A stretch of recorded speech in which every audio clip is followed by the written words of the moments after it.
and God who is in everything, do you think? He's also in an act of infidelity? Absolutely. I've seen couples who, after an infidelity, end up having a stronger and better bond than before.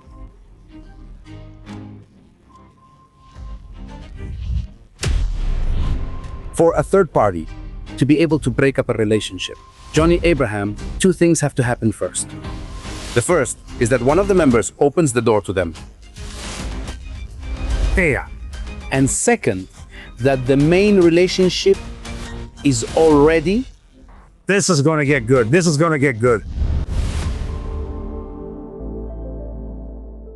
I'm going to start this episode with a question that I want you to ask yourselves, but don't answer it until we finish this episode. When a third party enters your relationship and your relationship breaks, does it break because of that third party, or does it just reveal what was already broken? Let's take a breath and sit with this for a moment, and let's dive deep with my guest, Luis Andres Figueroa. My friend, how are you? Therapist and writer, and you know it. Not much. I'm learning. That's the idea. We're learning. Where's that beautiful accent from? Tell everyone. People in Venezuela speak beautifully. How long have you been in Mexico? This year it'll be 6 years for me. 6 years? And do we treat you well? That's why I stayed there. Yeah. And things in Venezuela, without getting into politics, are they getting better or not better? This year is going much better. There is a lot of hope. There's a lot of change, and it's about time to shine again. Yes, a kiss to all my community in Venezuela, because I have a lot of people who follow us from there. We send them a kiss, and that's it. Let's talk, because this question I asked at the beginning, Luis, is a tough one. Infidelity is becoming more and more common. In fact, now even women are leading the statistics, right? They got their revenge. What do you think that's due to? So is this revenge, Johnny, or are they just being more open about it? I think it's the second one. I think now they're going to Burn all the women. here. Which would you say? I'm telling you, look, I think now I can't say that women are more unfaithful today. I think they're just more open about it now. They hide less. On this topic, women today are no longer staying silent. They're not holding back. They're much braver. They've lost their fear. When a woman loses her fear, she's capable of. Yes, that's true. And men seem to have a different motivator. That's true. I think men have it. By empowerment, I mean healthy empowerment. Yes. This is easy, a false empowerment. Yes. I know it masculinizes women, which for me is not empowerment. All right. This woman who starts to know her worth knows, but also respects the worth of men and knows that both are necessary and both are important. That is the empowerment I believe in. Yes. A woman who feels valuable without minimizing men. Of course, without crushing the other person. And I think that we men have had to learn to be more confident in order to have access to that kind of woman. Or less submissive, but more demanding. Less quiet, but respectful. I mean, I think this is a matter of the roles changing so that both men and women can reinvent ourselves. Right? I think they're asking us to be better lovers. Yes. We have to be better human beings. Of course. And as men, we also need to connect more with our emotions, because we already had this idea of strength that women have now developed. Yes, she adopted it. She adopted it. Exactly. And now men have to connect more with their sensitivity. Learn to feel, to recognize emotions, saying that there's nothing stronger than a man who is able to cry. Yes. A man who is able to say, I'm broken, I'm hurt, I'm afraid. He is a powerful man because he can show his vulnerability without losing his strength. Of course, I like it. I've always said that it takes a lot of strength to be vulnerable. In fact, A lot of courage. no, many times the most fragile people are the ones who aren't vulnerable because they don't want to feel. They're so afraid they can't see themselves. Yes. They're so afraid they hold back. They're a very fearful person. And this, how does it start to affect in relationships, in connections, when you don't see yourself and therefore don't develop your full potential, which many would call masculine and feminine energy, others would say the fullness of your being. But when you're not integrated as a complete human being, sensitive but also strong. When I'm not integrated, it's very likely that my partner isn't integrated either. And obviously, we're going to build a completely broken relationship unsatisfied, incomplete. For me, when I see it in a session and they bring me a couple's problem, I see the couple's problem, but for me, that's just a snapshot, okay, which tells me about how the members of that relationship are doing. When I address couples' crises, first I have to see who the members are, okay? How are those people in terms of self-esteem, in terms of confidence? What are their fears? What are their issues? And resolve them individually so that they can come together later. And then the couple's relationship shows me how healthy each person is. And generally, people enter relationships, or we enter them not so healthy or not so well built, right? Like, really, in my book that's coming out in June called Don't Get Married, I say that most people enter a relationship through the door of their wounds, not so much through the door of awareness. We all enter through there because a romantic relationship is nothing more than a mirror. A wonderful mirror that will always show you what you need to work on within yourself. Yes, and that's when these uncomfortable reflections start to happen. Yeah. Irse al espejo. Most people want to blame the mirror, break the mirror, or walk away, but not clean the mirror. Not like To work and to work on oneself. Exactly. that I am fat. Exactly. No, sorry. The mirror makes me look fat. No, the mirror doesn't make you look fat. It's that you are fat. And I'm going to look in the mirror.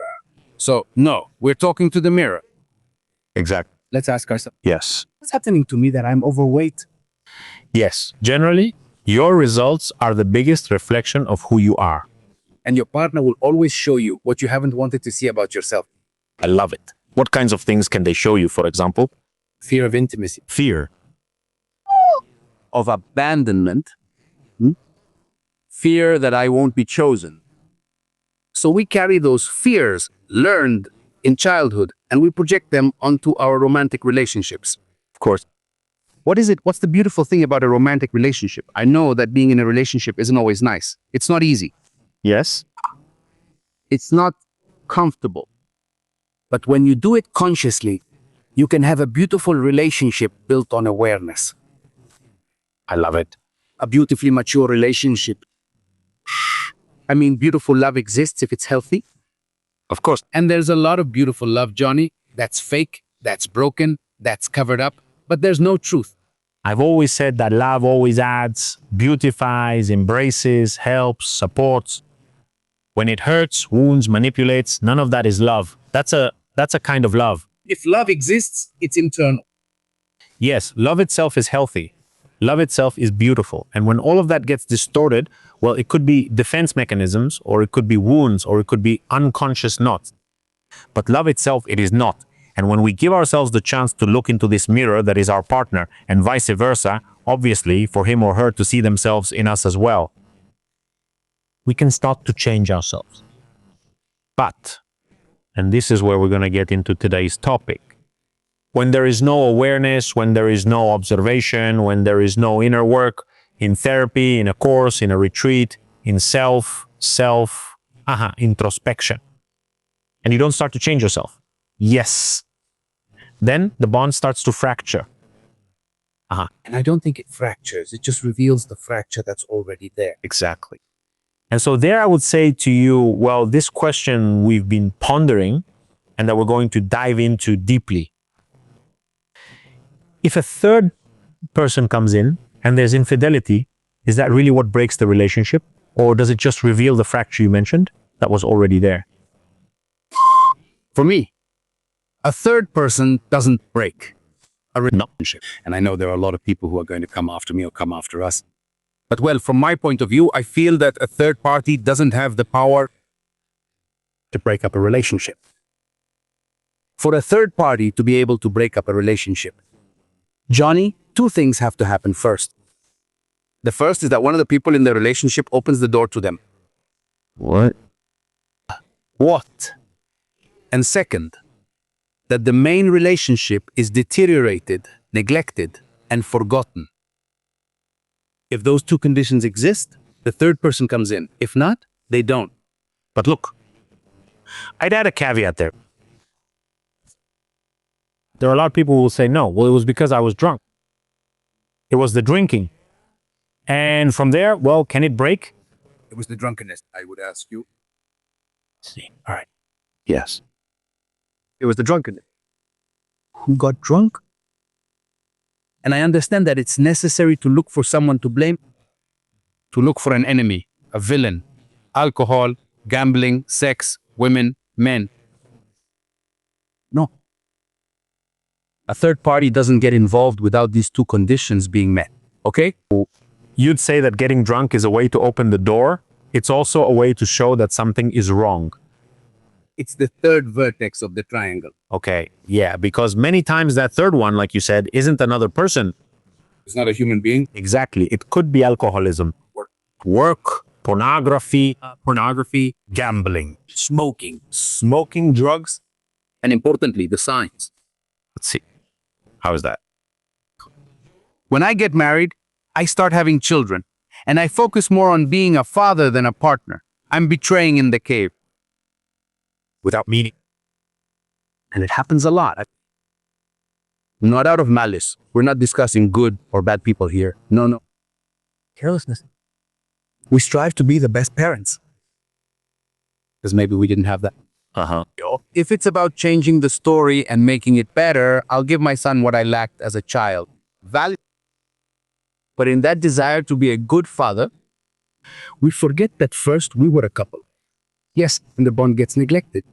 So where's the triangle? You, me, and the children. What happens is that since children are a blessing, or so they say to each other. Since they say children are a blessing, it doesn't matter if the couple separates. You have to be careful. Of course. You have to be careful because True. they can focus on being great parents.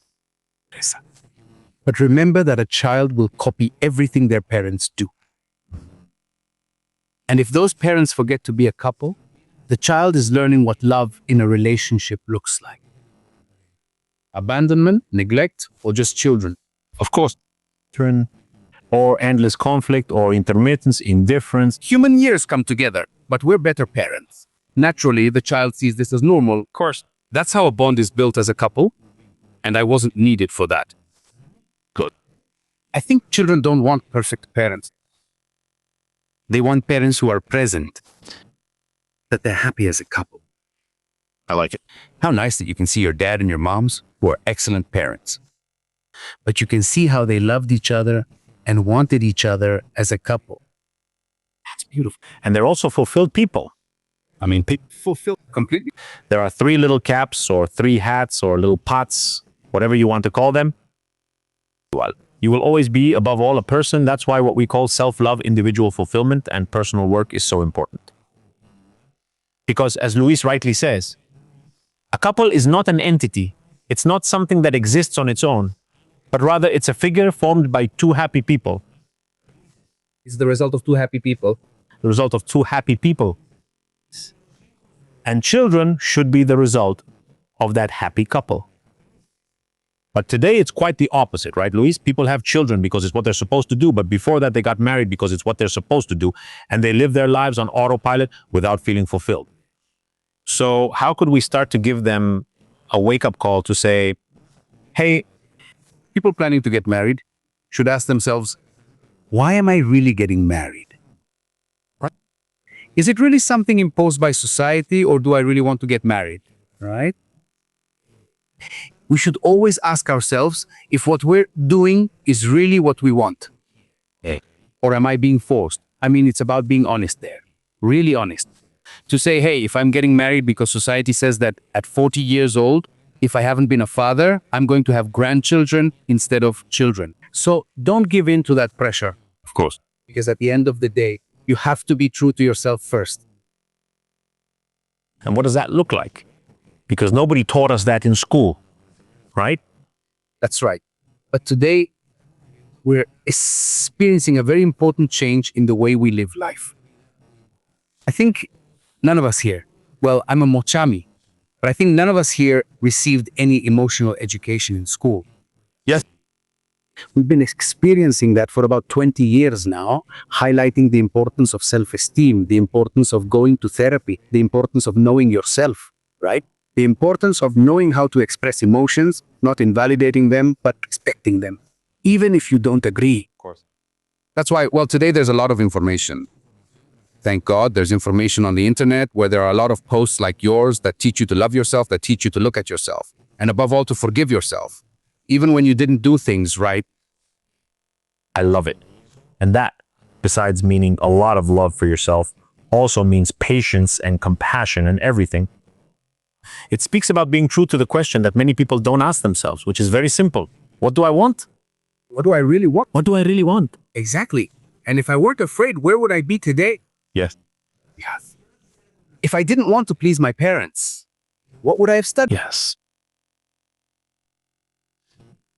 So asking yourself that, not to turn back time, nor to blame your parents, they're not guilty of anything. Anything. Of anything. On the contrary, there's a lot to be grateful to them for. And I always say, if there's something I need to look at, it's making peace with my parents. Shit. For you to be a whole, complete man, you have to see your parents as allies, even if you don't like the legacy they gave you. Why? Why would you say they are? Why allies? First, First what? they are your parents. Of course. I can't change that. Of course. What should I do with the parents I've been given? What am I going to build myself into? I'm grateful for the parents I got. Even if they're abandoners, it doesn't matter. And I know that many times it's like, yeah, he talks like that because he didn't have difficult parents. Sorry, it's not that I'm not empathetic. I am empathetic with other people's pain because I empathized with my pain.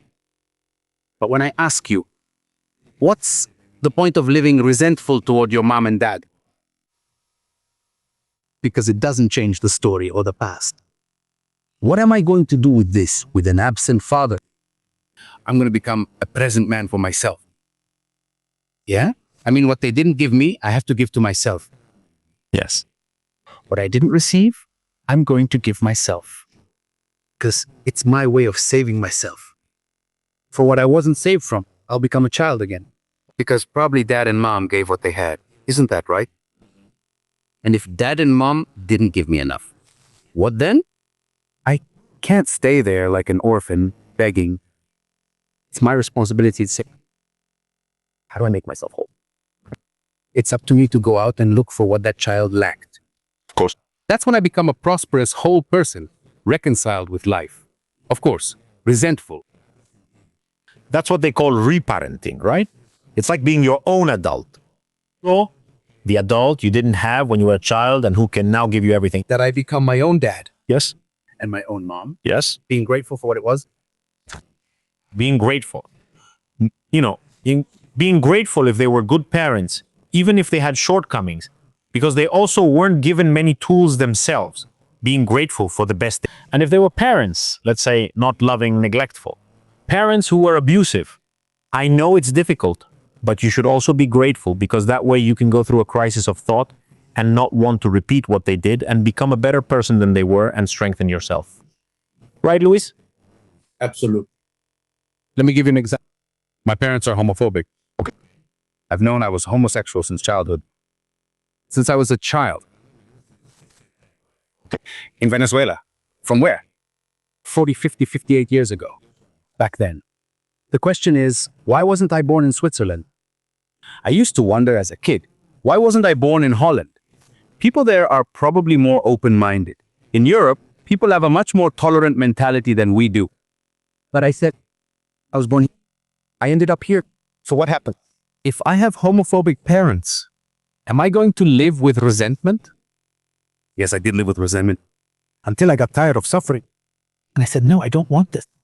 I mean, I don't want to live with this resentment. And I'm not going to hide either. So they were homophobic even before you told them you were homosexual. And no, I knew they were homophobic. And I thought, how do I tell them that I have this? Because I also knew it wasn't a confession or confusion. You know what it is?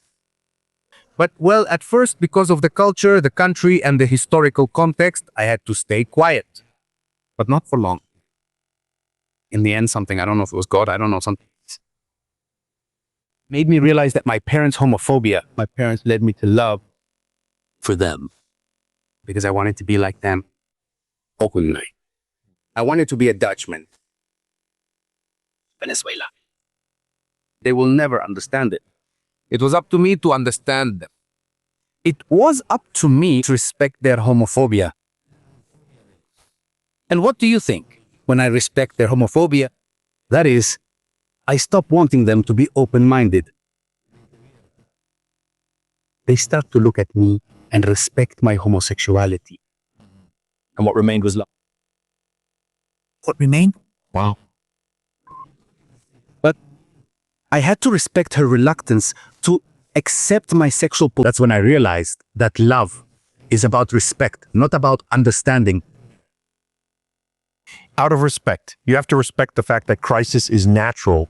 I mean, because people tend to think this is something magical, natural, simple, like there won't be a crisis or there wasn't a crisis. Yes. But the thing is, what am I going to do about the crisis? And what I always tell them is, I'm not underestimating that you haven't had painful experiences. I had them too. We've all had the biggest one, of course. Thing is, what am I going to do with this now that I'm leaving? Am I going to end up crying, resentful, or am I going to build myself up? Thanks to this. I chose the second option, and I always, which is what's good about what's happening to me. I like it. What's good about communism falling in Venezuela? That I was able to get to know Mexico, and I fell in love with Mexico. If that hadn't happened in my country, I wouldn't have had the fortune of making a home here. I like the way you put it because it's about seeing the collateral beauty of the situation. Where you don't see it. You don't see it. Give it in order to be able to. Yes. That's great what you're saying. Yes. And you bring it up. I bring it up. There is a beauty, Yes. and that it can be seen. Yes. And maybe with a little bit of time and perspective, even though at the time it was stressful and you experienced it with pain and suffering and all that, You may have thought there was no escape. Imagine that. but later you appreciate the experience you went through because that connected you to something else. Because I've always believed that no matter what happens, God is there. I'm getting ahead of myself. God is religious. I understand. I'm rich because I'm not religious. Okay, sure. No respect. They respect you. Sure. Say, no, you're free. Sure. What now, as I recall, no, Pope Francisco had already respected that. Simply. I'm not sure. I don't really follow that topic either. But I do feel very connected to God like you. But at the institutional level like you, I'm not really aware of much. I'm going to skip a few steps because you say we should appreciate everything that happens. And God is in everything. Do you think even in an act of infidelity, in a breakup, Absolutely. how do you see it? Okay. First, when I say that I believe in a God who is good to me, to you, I have no way to prove it scientifically. Because not everything, miracles, can be proven scientifically. And love is a miracle. Life is a miracle, which can't always be proven scientifically. I compete in science, but I have faith. And I believe that I am capable. Maybe I'm romantic because I'm from TC. Same as me. High five, Choco Daniel. What day in March? March 13th. Mine is March. All right, this is going to get good. This is going to get good. So of course I start to understand so much about this sensitivity of the Piscean for those who believe in miracles. I believe it. This sensitivity has given me strength and has made me understand. And that's why I think I can see beauty beyond what is not beautiful. Because of this sensitivity, which I didn't understand at first. I wanted to be like someone else. Okay. Less of a crybaby, less sensitive. It's good that I'm like this. My sensitivity made me a therapist and I can relate to your pain, support and understand you. Yes. But I really like that. And that's what I always say. God is present in everyone. As long as you can see it. He is there. Or life, or the universe. Call it whatever you want. I call it God. But it's always there. The thing is that you disconnect and lose faith and lose trust. I see a lot of people who say, oh God, it's just God, help me. While you're asking a God for help, it's like, not really, he doesn't hear you. Help me. Where is the trust in that God? Which God are you praying to? And do you feel worthy of of that God you pray to? Surely not. And the proof is the lack of trust. How many times do we ask without faith? How many times do we ask without fear? With fear, sorry. That speaks of trust. Going back to your question, Hold on. I'm interested in that part because maybe we can go a little deeper into it. Saying help me is to distrust God because God is already helping you with what you're going through. That's what I wanted to get to. Hey, I loved it. I mean, we don't know what God's plan is for what we're going through. And our job there would be to see that collateral beauty, those lessons. that which I can't see because I want things to be different. Wanting things to be different from what they are takes away my ability to welcome that good that I can't see from here, but I know it exists. Why does it always have to go wrong for me? Where does that feeling of pessimism, of distrust, come from? I learned to trust when I was told I was going to Mexico, even though I never wanted to come to Mexico, not for any particular reason. But when I see that they brought me here, or to life, I don't know the signs, and I say, wow, he always knew that I was going to be happy in Mexico. The one who didn't know was me, and things happened for me. They gave me residency. That's how I got here, when Venezuela was at its worst. Mexico opened its doors to me, and I said I had to lose a home to find this. And I wanted it. Sure, that's the issue of infidelity. I do think so. I believe that all the crises we're going through are for us to grow and to evolve. And the more you resist, John, the more it's going to hurt. Yeah. The more you'll break. Keen, if I get used to going with the flow, it's like bamboo. I bend, but I will never lose myself. That's where flexibility lies. I've seen it in my practice. I know it's painful. I'm not justifying infidelity, but I've seen it. How couples, after infidelity, end up having a stronger, more honest, and better bond than before. It's not the majority, of course, but there is a significant minority. Which tells me that, yes, it's not always the end of the relationship. Like an illness. Of course. It's the end of life. No. Maybe the illness comes to remind you, Of course. to take care of your life. I feel that infidelity in most cases happens. Let's take a look. Let's see. It happened to us together. What didn't we see that we ended up neglecting our love story? And maybe a third person shows up. But what most people do is get caught up with the third person. No. Course. Of course. They don't look at what they need to look at. Like how my relationship was before. What was happening in my relationship? What made a third person get involved, of course. Because I repeat, a third person doesn't have the power to break something that's solid. No. Yes. When someone is sure about what they have, about what they want to protect, about who they love, well, there are many temptations. We all experience them, and there will always be some. But then this conscious part comes in, and you say no. And so it's even less likely to break. Very attractive. But when I'm happy in the relationship I have, I can see the temptation. Yeah. But I choose to stay where I want to be by choice, not by obligation. Because there are a lot of people who stay together. It's the sacrifice Yes. from commitment. And that's not love. What does someone who stays because of love look like? When he is able to say, I have all the temptations.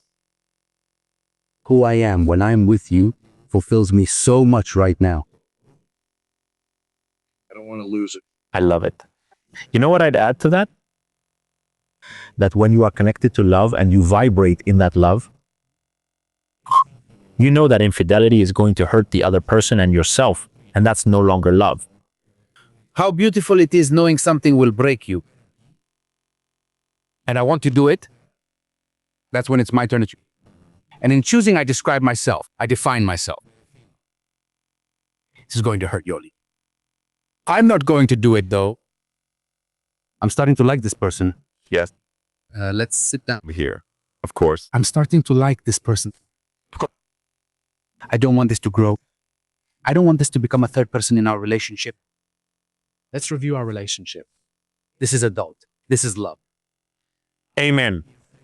And we could end this chapter right here. And if you got it, you got it. But you see how to prevent infidelity. Most of the time, there are others who might say it wasn't just an impulse. Everyone says yes, but because you are. If you are, you're operating unconsciously on autopilot where you don't control your decisions, but instead you go whichever way the wind blows, right? Right? Come on, we're adults. Exactly. I mean, I can't say I just got carried away. And I understand that there are people who get carried away. The thing is, if I'm always getting carried away, then I'm a child. Exactly. And children are not partners. Exactly. Children don't have the capacity or emotional maturity to build a romantic relationship. It's up to me to be the adult. Being an adult isn't comfortable, and doing things like children is easier, as you said. I did something mischievous, got caught, adults found out, so I blamed the other person to avoid getting scolded. And then in an infidelity, instead of looking at the relationship, we blame the third party, my partner, and everyone else, except taking responsibility myself. Of course, because it's not me. I also say, you have to be very careful about who holds you responsible. Who left it for her? I always wonder who opened the door for her. Yes? And for my partner, who owed loyalty? My partner. Who had to respect the agreement? My partner, not the lover. Of course. I'm not justifying the lovers because, they go out and say that you're justifying the lovers. I'm not justifying it. The thing is, no matter how much a lover wants to get in, no matter how much they want to, if that relationship is truly solid, they can't get in. Yes. They can't get in. So would you say that the door isn't opened by just one person, even if only one person is the main character in that scene, but rather, do both of them open it? Yeah. Yes? It's just, yeah. If the couple isn't connected, The one who's going to be unfaithful is one of them. Yeah. but the question is, where does this infidelity come from? Infidelity is not the cause. The problem is the consequence. Yes. Yes. If you and I are connected, we're in love. We love being together. There's no third party.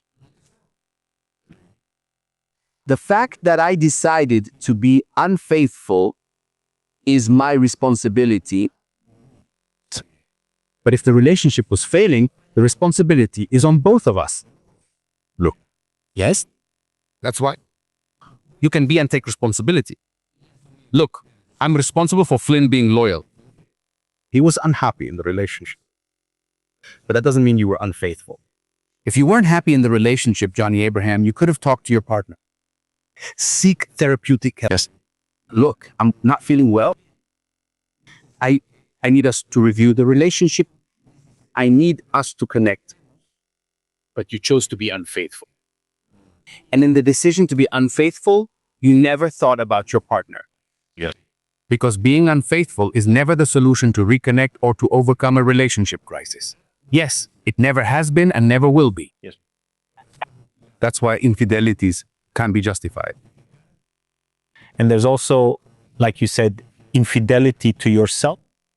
Fa, sionalo tofa, from the dynamic you're creating that leads to that consequence of sexual or emotional infidelity, or all of it. Because you said you were going to enter that relationship to give the best of yourself. You said you would enter that relationship to commit yourself, to be there out of love, to grow together, to develop skills for everything that a loving partnership involves. So when you don't do all that, you're already being unfaithful with me, with you, Aldo, to your own promise, to your own project. So that becomes a mirror as well. Wow. It's just that when I'm unfaithful to my partner, I'm mainly feeling unfaithful to myself. Because I'm betraying myself. I'm lying to myself. I am forgetting myself. People who have been unfaithful, I also did it for many years. I was very unfaithful. I hurt a lot of people, things I regret. But I also learned from that. Sure. But let me raise the stakes here. I mean, not just the one who is unfaithful. He was unfaithful. The one who didn't do his part at work to make sure that relationship was protected was also unfaithful to his own vows. So if I neglect my relationship, even if I don't go with someone else, I'm betraying the bond. I'm not taking care of it. I'm not nurturing the little things. I'm not saying I'll do everything for you. Look, for me, that's something that comes from these two Pisces. They're getting deep. But infidelity has nothing to do with a third party. If I leave you. Trega, if I stop looking for you, if I stop paying attention to the details, if I neglect communication with you, I'm betraying the agreement of commitment. Of course, it's about commitment, of course. But here I'm betraying the project. Wow. Another issue is a reflection that complicates everything further. But it's easy to blame someone. Of course. The blame is outside. We need a villain to blame Yes. because it's very hard for us to look at ourselves and say, what could I have done wrong? How could I have contributed to this infidelity happening in my relationship? It's important that you mention that because there will be people listening to us today who say, I did everything right and they still cheated on me. Do you think that's possible? What do you call doing things right? No, I would tell the couple straight out. I understand. That nobody does everything. Exactly. That's what I wanted to get at. I think that we are human beings. Exactly. We can't do everything right. Exactly. The question is, what do you call doing something right? And you had to ask your partner, hey, did your partner do everything right? Yes. Surely not. Yes, they are different meanings and realities. That's why it's important, besides knowing what's happening with me, to ask what's really happening with my partner. Do you know if we paid for it last Sunday, right? Of course. Okay, I can believe that yours are the same. And it turns out they're not. Apparently, my partner is missing something I can't see. So, more than saying, I did it right, Johnny Abraham, Ask her, my love, am I doing it right? my love, do you feel loved by me? Am I missing something to make you happy? That's a couple caring for each other. Of course. They're a couple who notices details daily. Of course. And that you also ask me, of course, hey, do you like it? Do you feel good? A partner who takes care of that. Yes. This is a wake-up call. A loving reminder. Talk to your partners in a vulnerable way about things. Yeah, vulnerable and loving. About the things you like, the things that make you feel loved, also the things that hurt you, and also the things you hope for. Obviously, in that dynamic, and above all, also listen to your partner about all of this. But even more importantly, put it into practice. Yes, if you already know what hurts your partner, how they feel loved, and all these kinds of things I'm telling you, and you don't do it, then you're not loving them. You're failing to love him. It's good.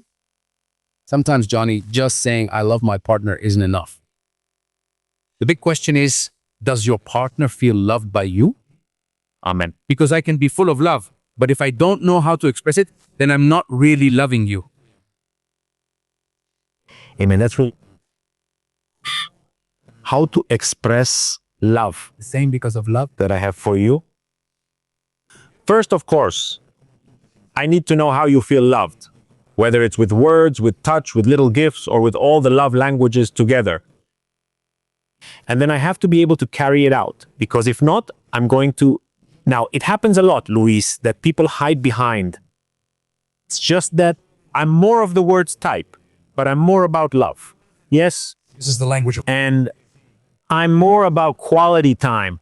And so they limit themselves to speaking one language when love is so vast. So, what daily practice could you suggest to people without solving this complex algorithm for them?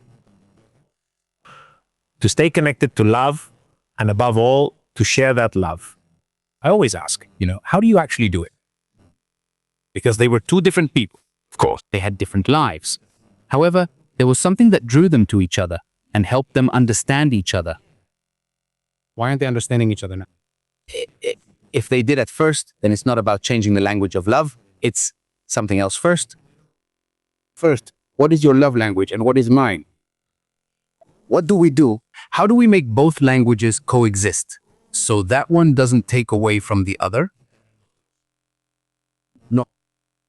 The secret is how can we both make it so that our very different ways of being can coexist without hurting each other? If that's clear, we're going to find a way. Of course. Because no two men are the same.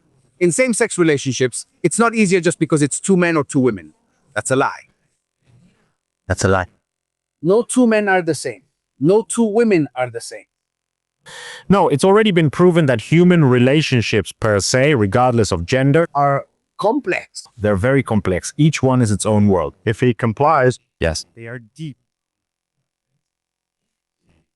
More complex than us? I think. No? They didn't have to have our complexity 100 by 10, but that doesn't mean we can't understand each other, that we can't walk together in a relationship project. If I want to be with you and you want to be with me, we will find the language that unites us. Yes. You see it in people who speak two different languages. What they feel is so strong that they don't try to understand each other. That's something a romantic relationship should always have. The desire to understand each other, if it's mutual, will bring us together. I loved that part. I loved everything, but I especially loved. And I want to highlight it. Finding the language that connects us. And what is language? The name, Gesture. Yes. the... Writing. Because also, if you don't find it in your partner, as we already said, you're going to look for it outside, usually in an unconscious way, but you're going to keep looking for it or you're going to long for it. Even if you don't do it, you're going to keep longing for it and the relationship will start to wear down. When that happens and you look for it or open the door, which I prefer, it's not really that you're searching for it. Is the third person responsible, or does all responsibility fall on the person in the relationship? I do think the third person has some responsibility. We can't deny that. But it's not enough to damage a relationship that's already strong. But then, why do so many people blame or hate the third person more than their partner? Se prefiero culpar a la tercera persona. Because I'd rather hate the third person who doesn't hurt me, of course. Because if I have to hate my partner, you have to face yourself and we don't want to leave our partner. So it's easier to blame the third person. What? But accepting that the one who opened the door to that third person sleeps with me, then I have to consider whether I should stay with him or with myself. And examine the relationship that involves you? So instead, we just hate the third person. Or the partner. Or the partner. If I live with my partner hating them, but not leaving them, because many people are married out of fear, not out of love. I can see that. Hold on. But if he's not the man you want, if he's an unfaithful, incorrigible serial cheater, why don't you leave him? Because I love him. What's behind that love if you're getting hurt? No more love. Like you said, I stay out of fear. I stay because I think there's no other option for me. Me? And there, in that very valid reason, there is no love anymore. There is already pain. Pain. There is fear, and where there is fear, love does not grow. I agree. In fact, it's the opposite of love. But we think we're loving. When in reality, what we really are is afraid. Yeah, right? That's why people, when we often come from a place of hurt, we use all our defense mechanisms in the relationship with the person we say we love, and the ego takes over the situation, and we want to control, and there's jealousy, and that's pure fear. Because if you were loving, it would be like, hey, I'm going to accept you as you are, and if I see that you don't love me, well, goodbye, but no, I don't hate you. It's just self-love, but you live in love. On the other hand, when you're coming from fear, you do all this. First, I try to control you, but if you've already betrayed me, then I try not to leave you, because I'm afraid there won't be anyone else. And you live in fear. And it's difficult. And that's why people get used to living in fear and believe that happiness doesn't exist. There are people who are just resigned, who believe that happiness doesn't exist because they got used to living in fear and never worked on their fear. You know, one of the things that keeps coming up, and, you know, one of the most searched words on Google, I think in 2025 was anxiety. Imagine we are in need of a society, very anxious, closed off, tagged, stopped, disconnected from service. Yes, and one of the things I've worked on with anxiety, because I've seen it and lived it, of course. Anxiety is disconnection from yourself and disconnection from those forces. And we talked about it a while ago. A human being who trusts. He doesn't have anxiety. I trust you. The anxiety is like, things are going to go badly for me. She's going to leave me. Because no one is going to see it. Yes. I'm going to get out of here. Trust. And of course, I understand that medication does its job, which is to numb the symptom, which is good for anxiety. But if we don't work on it therapeutically, I'm going to be a slave to the pill. Yes. What is happening in most cases nowadays? And I think that this kind of work that you and I are doing, and the people who are here, what we're looking for is to depend less on pills Yes. and to reconnect with yourself, with your strength, with your joy, with your dreams. Yes. So that anxiety, a depressed person, I'm not talking about depressions that have to do with chemicals, neurological ones. Many people are depressed due to being disconnected from themselves. They lead an extremely unhappy life. They live this unhappy life in a depressed way. It's about disconnecting from yourself and your spiritual side. That's important. It's returning to spirituality. And it's not on the, what is it enriched with? This is your first wall. How do you get along with yourself? So you'll carry your wall with you. You can't give what you don't have. You can't teach what hasn't been learned. So the first relationship I need to take care of is the very first relationship I've ever had, and the one I copied. All right. How do you know how? I mean, right now you say, yes, if you have anxiety or you have depression or you're really stressed, it's very likely that you're disconnected from yourself. Are those the main signs of being disconnected from yourself? Or are there other things to notice? Yes, I first. I would look at what your life is like. How you feel about the life you have. How many of the things you do each day really excite you? And how many you do out of obligation or commitment? I would start there. Hey, I don't have the life I want. And there's a part I also work on a lot. It's the child you were. What did he want to be? What did you like? What would you have wanted to do as a child but couldn't? What did you hope to receive as a child? And you didn't get it because that's where the sad child began. The forgotten child.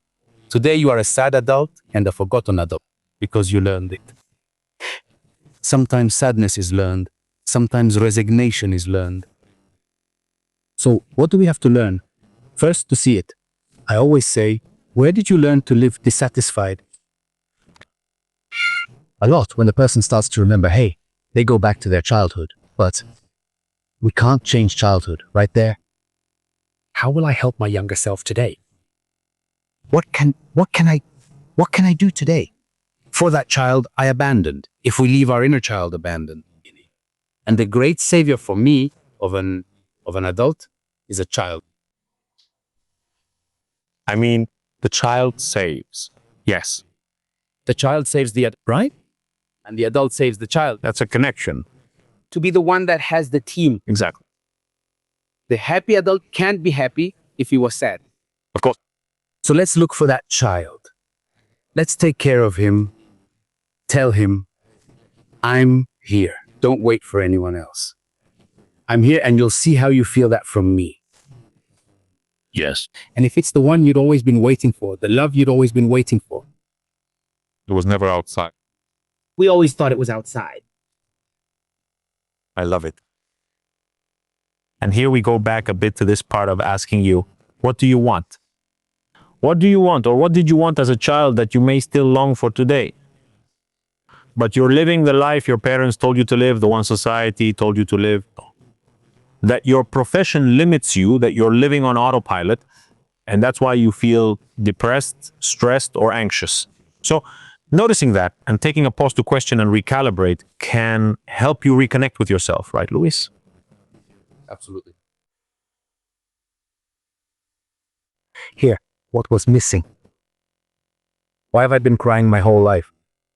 Who has been missing from my life all this time? It's not your dad. It's not your mom. Me. Me, because mom loved you as best as she could.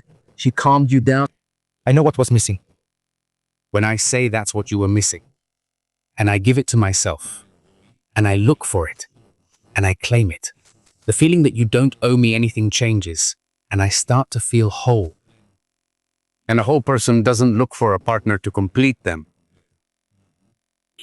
A whole person, a person who is happy with themselves, a satisfied person looks for a partner to share the abundance they have. I love it. And two abundant people acquire it, and it's abundance to give and inspire. I love it. Yes, I have a phrase that I like, and I repeat it here. A beautiful love is not about filling voids, it's about sharing as whole people. And a lot of people say, I'm already whole because I am, and I was born, and I'm a being that's worth gold and deserves everything.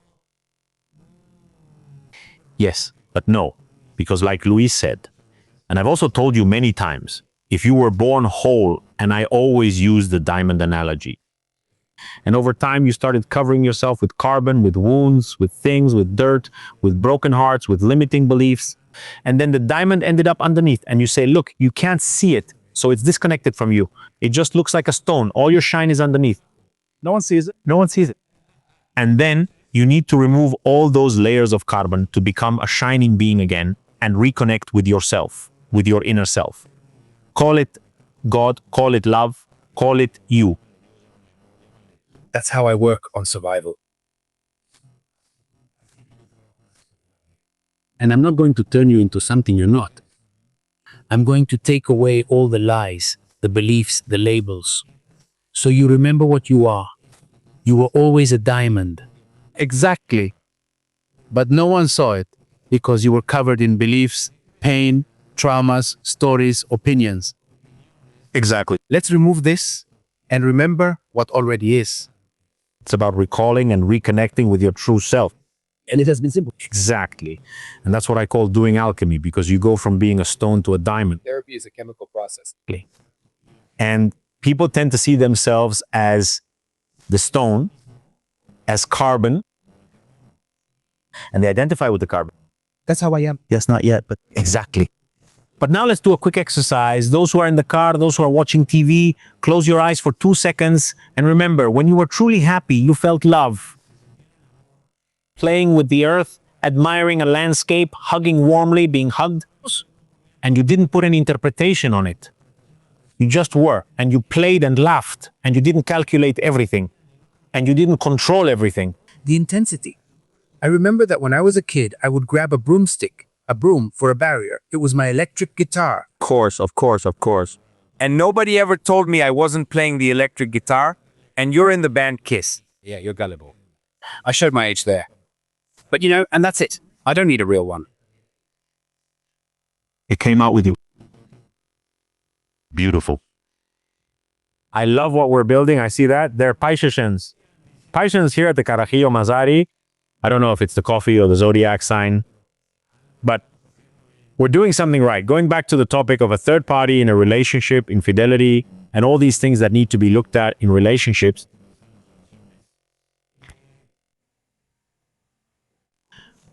How can you tell if a relationship is still worth saving after infidelity and betrayal have already happened? Clearly, the first step is to look at the relationship yourself. But how do you know?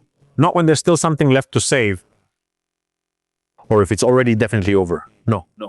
I always ask them. how was it before? I always ask them to remember what they had. The reason why they chose each other. I'm referring to couples who married by choice. No. Because you know what happens? Infidelity or any kind of it reveals what never happened. Because, okay, couples who never got married for love, they got married out of commitment, out of obligation for whatever reason. Maybe that was your plan all along, since it truly brought them together. Of course. Not love, commitment. But I always say that the last door, John, should be yours. That the last door a couple should knock on is divorce or separation. First, let's see if there's something worth saving. First, let's see if we want to be together. First, let's find out if it's possible to overcome this. If none of those doors gives us healthy and honest reconciliation, then let's open the door to separation. But for me, that's what I always say. Okay. What would you say is the most important thing to see what needs to be there for it to be salvageable? I mean, I don't know. The desire to stay together. Desire. The desire to stay together. Connection. Change whatever needs to be changed. The desire to, how can I help you heal that wound I caused? I mean that I care about your pain. Not that you justify it, okay? Not that you judge it. There it is. Where is the love? Love comes first, as you said. Love is in. If I sleep with this person, I'm going to hurt the person I love. Okay, but if we say I couldn't, that I'm human, that I have flaws, and I betrayed you, it's my responsibility, because of the love I have for you, to help you heal that wound. That's where it shows. Of course, we're talking about regular relationships, healthy relationships, more or less. Yes. Nothing about abuse or violence. This doesn't apply to abusive relationships. This isn't the right place for our discussion. But speaking of functional relationships, healthy people, people without narcissism, And that's another topic.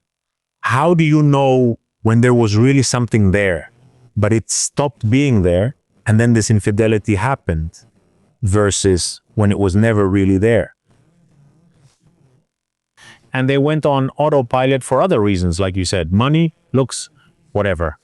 And so there isn't much to rebuild. There never was. It was just like autopilot. How could you clarify those two scenarios? I mean, how could you? Okay, there was infidelity, but it was always like this. We just managed to keep it under control. Or no, it's that we did disconnect at some point, and that's why the infidelity happened. you know that. When I disconnected, if I disconnect, it's because I was connected, right? But how do you know you disconnected? Of course, When I lost. Infidelity always reveals what you were missing. to infidelity. Yes. Yes. As such. Hey, wait, what does this allow me to do? Let's check. I was connected with you.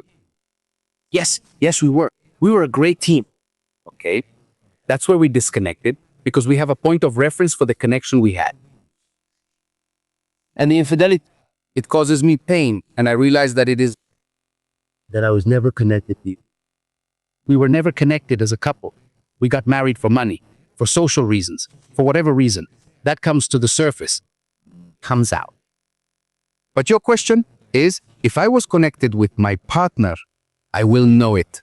I'll see it and I'll miss it. If I was never connected, the truth is revealed. And most people don't want to see the truth. Most people love themselves. Since they don't have the strength to see the truth, it's very hard. It means I need to work on myself. I'll stay with you. The mercy of infidelity. I won't. And then it becomes a very toxic bond. Extremely toxic. Extremely toxic. Because there are couples, Johnny, that you see who are together for all the wrong reasons, through criticism, complaints, and reproach. And the only point of connection they have is reproach and complaints. They come together from the worst place, and it's a united couple. Is it a healthy couple? No, it's not. Because they are bound together by a place of deep pain and deep hatred. And hatred unites. Why does it unite? Hatred unites because we are two broken people who never knew each other.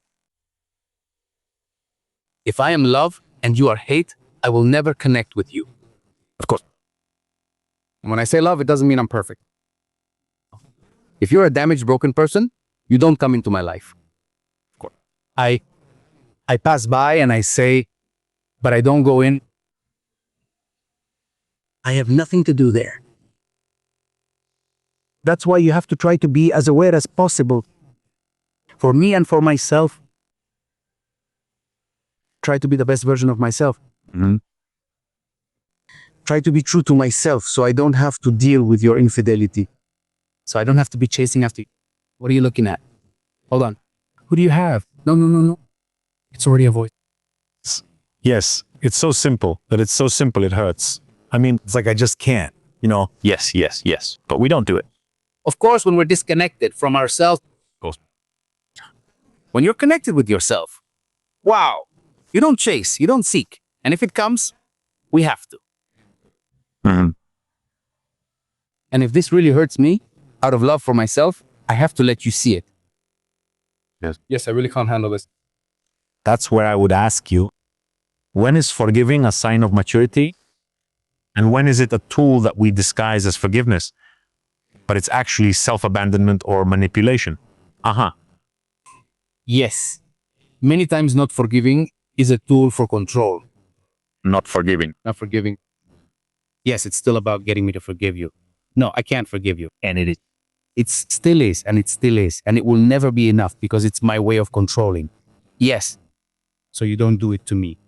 Again, for me, the most honest and genuine forgiveness is the one that allows me to remember what happened without pain, without anger, and without hatred.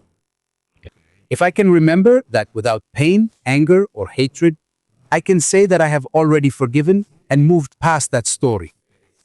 Okay. That doesn't mean I'll stay with you. Exactly. Maybe forgiveness. Yes. I acknowledge you. I understand you. It was totally valid, but I can't stay with you. I can't keep going as a couple with you. Of course. And I forget. Yes. Always been go. Not always. Not always. I agree with you. When do you know or what signs indicate that it's no longer worth continuing, even if you forgive them? Yes? If you're connected with yourself, your heart will tell you. Okay. Anxiety, fear, doubts. If that's present, your own intuition is telling you, get out of there, because they're probably going to say it to you again. That's why you're connected with yourself. Why don't I feel good? Why don't I feel safe? Intuition has always guided us. For me, well-managed intuition. I mean, it's not the ego. Yes. Intuition is God speaking. But here I'm going to tell you, because many people would say, I'm listening. How do you know? My question might sound a little ridiculous, but how do you really know when it's your intuition or God? Or when it's your programmed unconscious emotional system? I mean, your habit, your... Did I explain myself? If you don't understand yourself, that's a good question. When I'm trained, when I know when it's my ego, I can know when it's my intuition.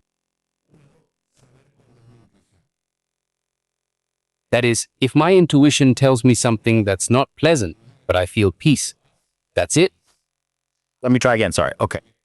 If my intuition tells me something I don't like, Uh-huh. but it gives me peace. Okay, that's it. Okay. For example, look, you need to go to Mexico to see how it goes. Well, you don't know anyone. How are you going to get there?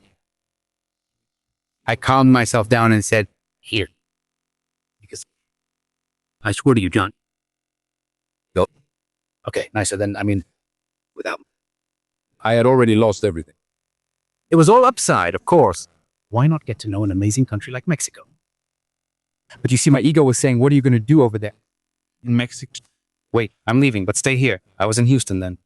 And stay here, I assure you. But I know I was fine in Houston, but I wasn't happy. I wasn't happy and I was fine.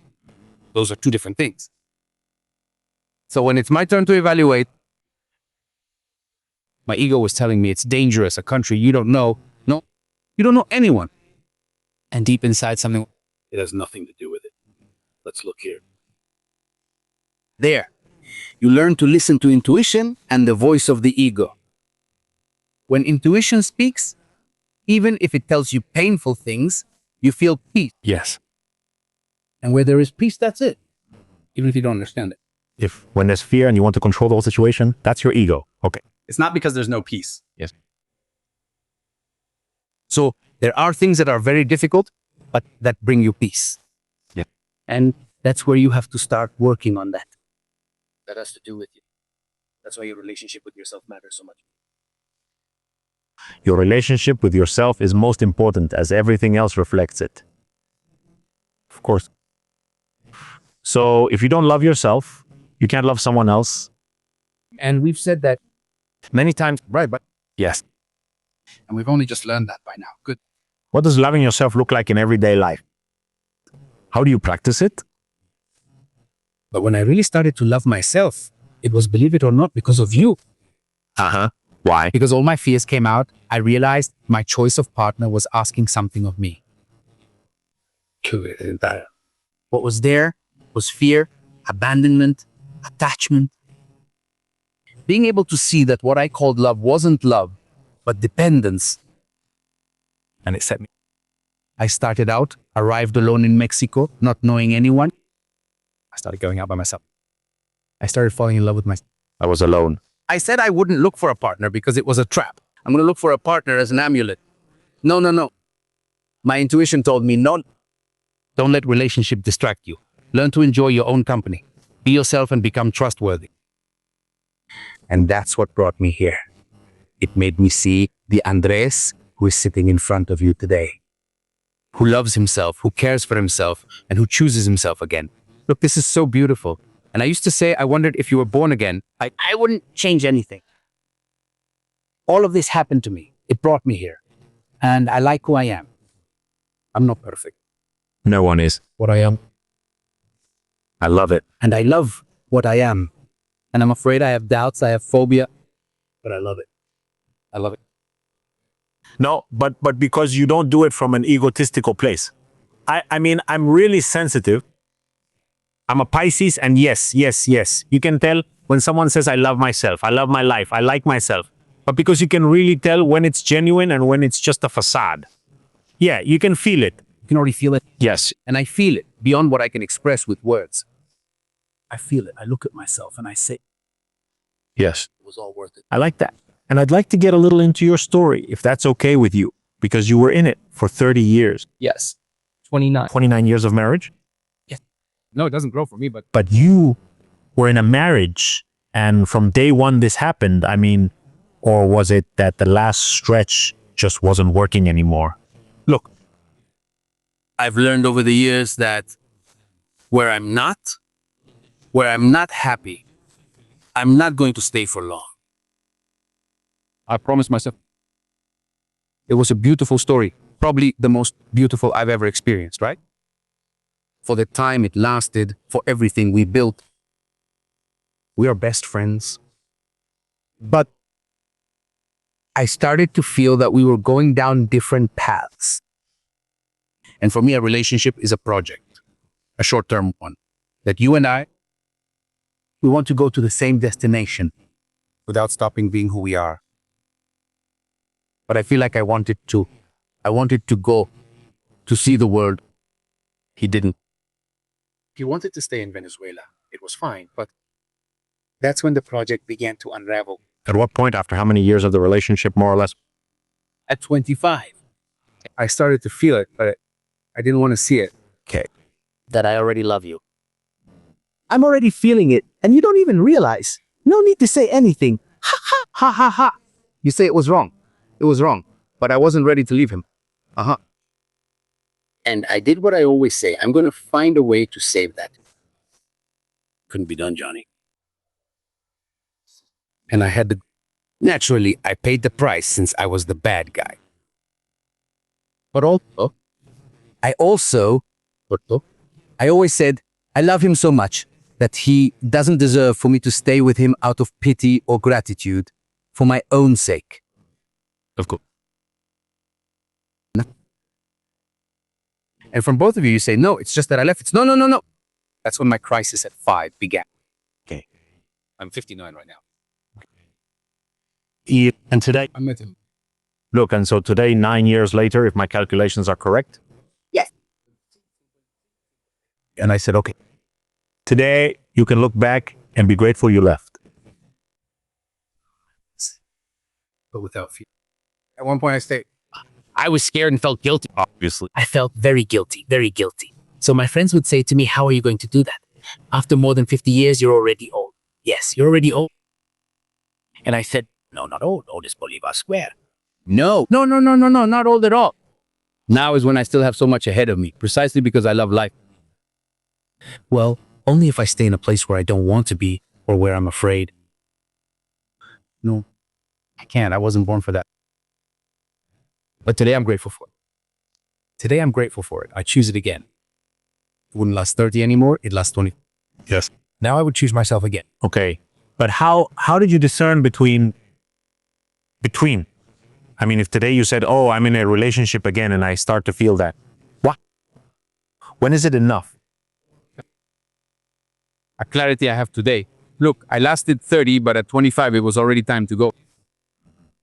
Now I know today that the day I have to leave Mexico, I'm not going to wait that long. I'm going to know when I have to leave or when I'm no longer afraid. What that taught me was to not be so afraid or to do it while afraid, but not betray. Now, at 59, I know what I want, but above all, I know what I believe, but not in friendships, work, or in patience. Where I don't feel comfortable, that's not it. My understanding doesn't matter. I love fit. The thing is intuition. And no, you don't necessarily feel lonelier. You might even feel less alone.